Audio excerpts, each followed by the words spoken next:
სატურნი გადავიდა ვერძის ზოდიაქოში. ამერე კიდე გადმოვა. მე კიდე გადავა. შესაბამისად ის ბოლომდე არ არის ჯერ სატურნი ვერძის ენერგია ჩართული. თუმცა უკვე ძალიან მნიშვნელოვან პროცესებს ხედავთ. სატურნის თვისება, ეს არის მოთმინება ძალიან დიდი.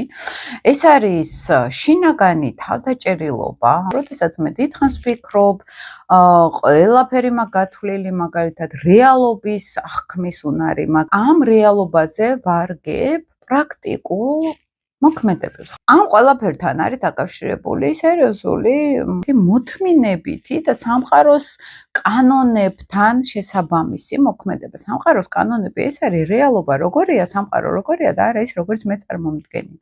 და ვერძის ზოდიაქო ჩვენთან არის აბსოლუტურად სხვა ენერგეტიკა, ხო? ეს არის იმპულსურობა, ეს არის სიჩქარე, ეს არის მე ვარ მართალი პრინციპი. მე ყველაფერი შემიძლია მარტოკას და არავინ არ მჭირდება ყველაფერში. და ამას აქვს თავისი პლუსების, აქვს თავისი მინუსების. მინუსები ის მაგალითად რომ ძალიან მომთხოვნი ვიყო საკუთარი თავის მიმართ.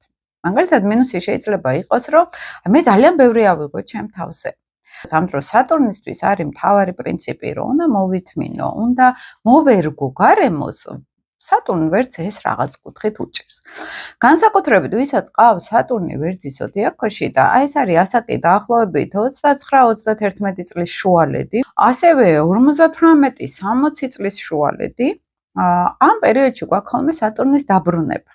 დაახლოებით 28-30 წელიწადში ერთხელ ხდება ხოლმე სატურნის დაბრუნება, ამას ვეძახით სატურნის პერიოდს.